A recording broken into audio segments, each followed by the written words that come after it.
Good morning. Do you know the importance of pronunciation in basic communication?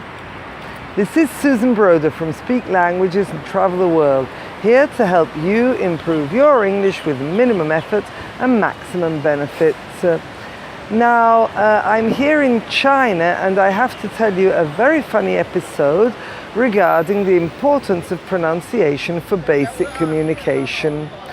So many people underestimate the importance of pronunciation. Oh, this is very nice. I've come down early to talk to you about it, and there are Chinese people here because I'm in China, talking and singing and doing early morning gymnastics. Anyhow, the importance of pronunciation is often underestimated because people think we exaggerate, especially when we're speaking English, if a foreigner says something wrong and we won't understand it. But exactly this happened to me last night. So I have been traveling on the subway, on the underground, for days here in Nanjing, and listening very carefully to the pronunciation of the name of the station where I get off, right opposite my hotel. Now, it's a very famous lake, very small but very famous, so I thought I'd have no trouble when yesterday I tried catching a taxi. Well, for however basic the name was and the pronunciation, I could not get it right, because this taxi driver, who was in his late 70s, just could not understand, despite me showing it to him on the map. But because the map was written in English and he doesn't understand English writing, he couldn't understand, and it took quite a while for me to pull out a piece of paper where I could show him how it was written in Chinese. Meanwhile, I tried pronouncing it slightly differently each time, and there was no way.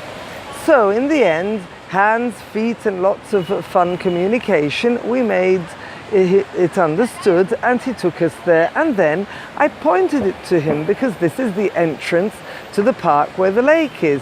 And I said, that's where we want to go, Mocho Ahu. And he laughed and said, no, you don't pronounce it like this, but it's something like Mocho Ahu.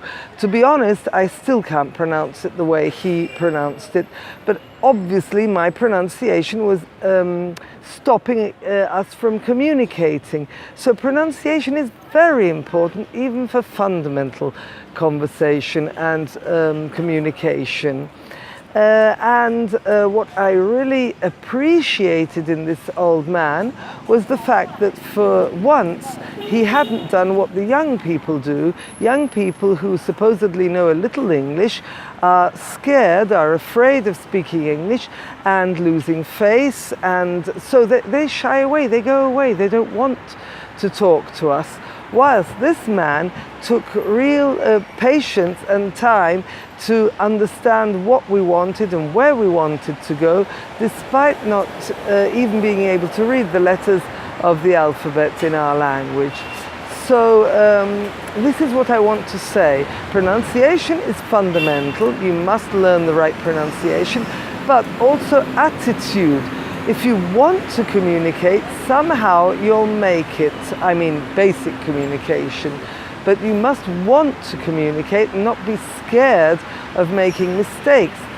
We were speaking English, he was speaking Chinese. We laughed a lot at each other, but it was a fun laughing. It wasn't anything of really offensive. It was just enjoyable. We laughed all the way there because we knew that we were having difficulty communicating, but it was fun because we'd sort of understood each other. So communication is trying to get across the idea to someone else of what you want, irrelevant of whether you use a drawing or whether a map or whether your hands and feet and gestures. But that's basic communication, possibly with the correct pronunciation. So practice your pronunciation, listen very carefully to the way other people say things, because otherwise you won't get across the idea. And I hope this was very useful to you. So your next lesson will be concentrating on pronunciation. And that's all for today, and don't forget to subscribe. Bye!